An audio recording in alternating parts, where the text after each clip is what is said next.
But the other great secret is that we're good at lifelong learning. Warren is so much better in some ways in his 70s and 80s than he was younger that it's almost awesome. If you keep learning all the time, you have a huge advantage. And we both just like it. And we have a wonderful group of friends, really wonderful. From whom we can learn a lot. Yeah. How do you learn faster? I get asked this one actually quite a bit because people come to any of my seminars or programs or they're experts in any given space and they're like, okay, Brendan, I want to advance. I want to become a high performer in my area, and I know to become a high performer, I got to learn faster. So how do I do that? Well, let me first tell you what not to do, because a lot of people just jump in, they say, oh, I want to learn faster. I want to learn speed reading. I want to learn, a new language. I want to learn all these new skills. I want to learn all these things. And what is happening is people are very transient with their learning goals. What do I mean by that? I mean, they're kind of phony about it. They really don't want to learn. They say, I'd like to learn this. I'd like to learn that. Someday I'd like to learn this. Someday I'd like to learn French. Someday I'd like to learn how to do photos. Some days I'd like to blog. Someday I'd like to do video. And they never actually learn it, because learning doesn't happen someday. It has to happen consistently. And that's the thing. If we're really going to get to the point where you learn something faster, we have to approach learning itself differently. It can't be these one-off little goals of little things we want to learn. That doesn't work for people. They don't stay consistent, just like people don't stay consistent on a diet if just their goal is to lose 5 pounds. There has to be a broader vision for who they are and what they want to be about and what they want their life to be about if they're going to stay on a diet. Same thing for learning. If you're going to stay on a learning habit, then you have to have a bigger vision for yourself. So let's start with this conversation. If you want to learn something faster, you must first and foremost know the connection between what you want to learn and your dream life, your real lifestyle that you want to have. I tell people all the time, like, don't just come up with things you want to learn, because guess what? We want to learn everything. By human build, we are curious animals. We're deathly curious. I mean, we are literally the curiosity killed the cat sort of society right now. Everyone wants to learn 50 new things immediately, but no one ever learns anything. Why? Because it's not real for them. It's a transient desire. If you want to become a great learner, it has to be attached to a dream life of yours, a true lifestyle that you see for yourself. Let me give you an example. Lots of people say, I'd like to learn some French. Someday I'm going to learn French. Someday I'll learn how to talk French because it's a romantic language. I like the food, and they give lots of allowances on cheese and wine. I like that, right? So I'm French, I can say a little bit of that, okay? So I have a little piece of French in me, I should say. So here's what's happening. If I don't have the vision for myself someday going to experience France, or someday going to a place where they speak French, or someday having real interactions with a human being speaking French, and it's important to me, and it's a deep sort of dream, desire, vision for that, I'm never going to do the work to actually learn French. There's no why there. You have to know what you want of your life before you become a master learner. Let me say that again. You have to know what you want of your life before you become a master learner. Until I know what I want my life to be about, what do I want to experience on a daily basis, what do I want my dreams to be, who I want to be, I don't know what to learn. I'm just going to be curious about things and I'll dabble in them. But that path to real true mastery is that part where we say, okay, what do I want my life to be about? Now let me develop the knowledge, the skills, the competencies, the capabilities to build into that life. And that's where you get someone who becomes a master learner. I have mastered almost every skill that was necessary for me to achieve my personal dream life. Everything I said, okay, gosh, if I want to do what I want to do, and for me, I want to become a writer and a trainer and an online thought leader. I wanted to write books, wanted to train people live, and I wanted to do online marketing and online thought leadership so I could share my message with the world and hopefully inspire people to live more fully, to love more openly, and to make a greater difference. I had the message, and then I had the mediums, books, seminars, lives, events, online stuff, right? Well, for me, that was part of my dream life. So I had to learn things along there to get there that I never wanted to really learn per se, but I had to learn how to do video. I had to learn how to code and build web pages. I had to learn online marketing. I had to learn what to do on Facebook, what to do here on YouTube, what to do on podcasts. I had to learn all of that. And I became a master learner because I was deeply attached to my mission. That makes sense? You won't know what to learn and what to develop real competent capabilities into until you know what your mission is, until you decide what a real dream is. Otherwise, you just kind of play around with skills. You'll play around with learning something, but you'll never immerse yourself into them. So once you know, okay, what do you want your life to be about? What are your real passions? You'll learn what you have to learn along the way, then everything changes. Now, I'm not saying you have to know your ultimate purpose in life before you can learn anything. I'm just saying if you want to learn faster, start figuring out that purpose. Start figuring out your direction. You'll learn a lot faster. From there, it's really tactic. And what the tactic in learning is, as we all know, all tactics to learning always begin with number one, examples. If you want to learn something, you need to be able to model something. You need to be able to see somebody who's already done it. You need to be able to read about somebody who's already done it. You need to experience somebody who's already done it. You have to not start from scratch. The worst thing you can do in learning is start from scratch. Because with no foundation of what's worked before, you're just making stuff up and you're reinventing the wheel, and that's the slowest way to learn because the wheel was invented a couple thousand years ago. So the worst thing you could do is say, well, let me just go start trying a bunch of stuff. That's not learning, that's called being an idiot. And being an idiot is about just bumbling through life without realizing somebody's already done it for you. So go read a book about somebody who's done what you want to do. Go take a course from somebody who's already accomplished what you want to accomplish. Go, follow somebody's online thing about who's already done what. There's so much example for you to learn from, and it has to begin with that. Because if you have the dream, you have the goal of what you want to learn and how it means something to your life. Once you've got that goal, now it's about, okay, go learn from somebody who already did it. That will give you a leg up so fast. Once you learn what they've already done, the second element is practice. You've got to make a consistent practice out of mastering skill sets if you are going to ever really learn anything. What does that mean?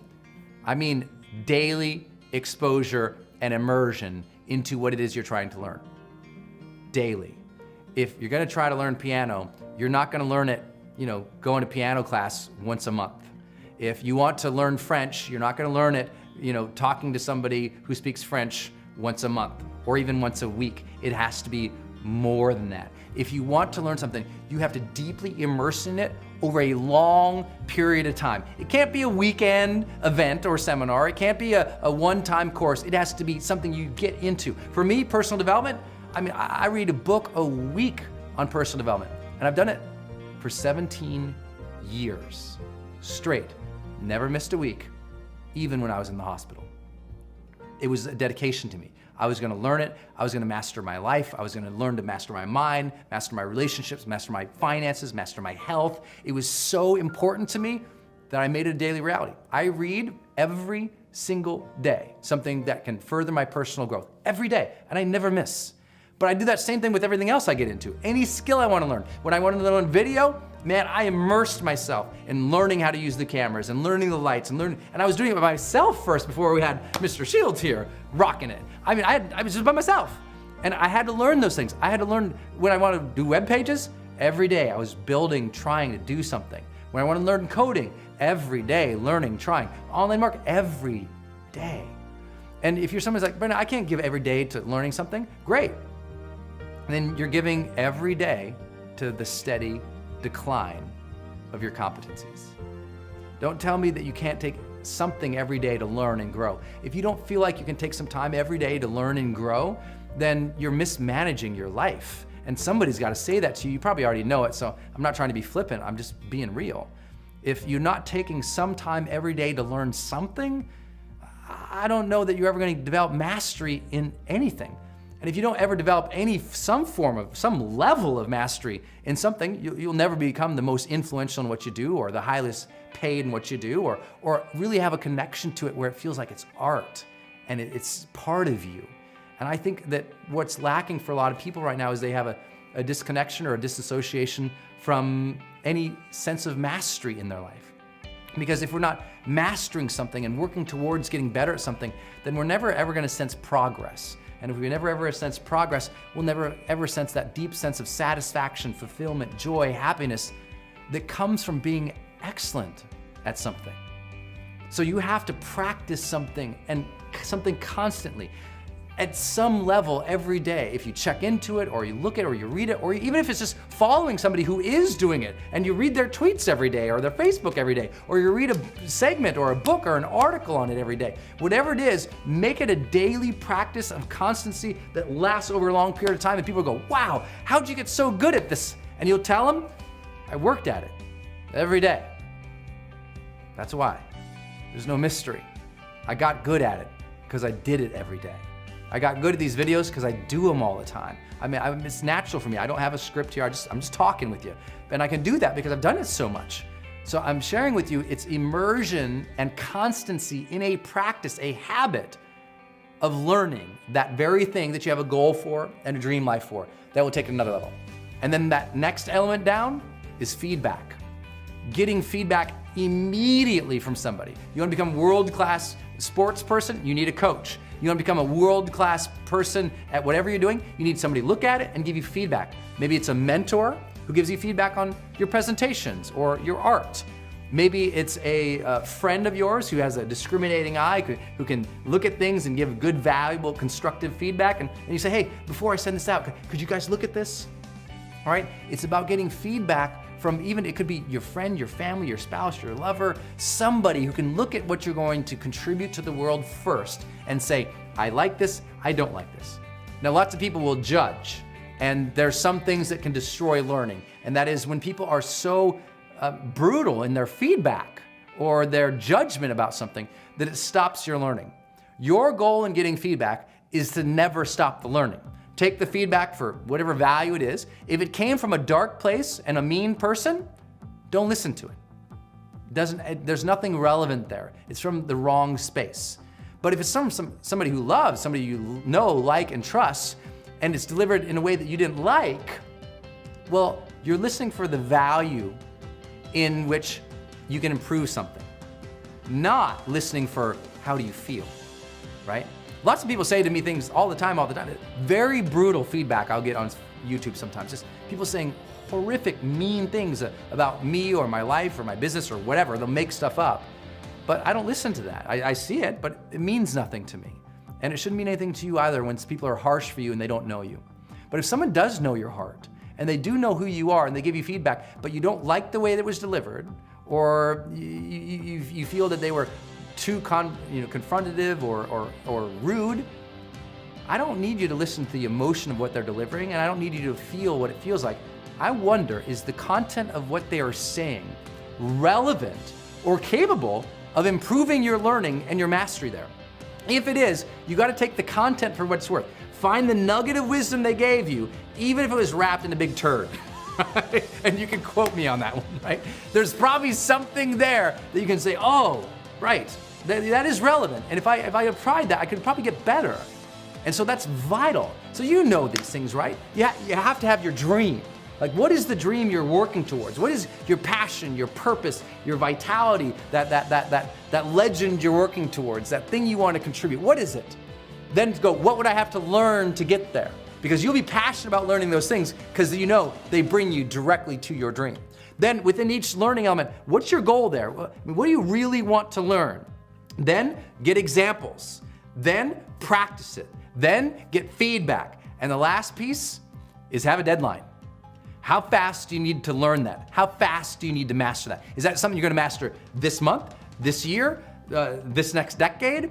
Have a timeline to that mastery. So that way now you have like a competency map. You're building up, right? You know what you need to learn. You got people who can learn it from. You can practice it with these habits. You can get feedback from these types of people and these types of experiences. And you know you got to do it and get good at it at this certain time frame. You will start to learn faster. You'll be more engaged with your life. You'll have more enthusiasm for learning. You'll notice things more. You'll feel like you're growing and more satisfied with your life. That's what we call feeling the charged life.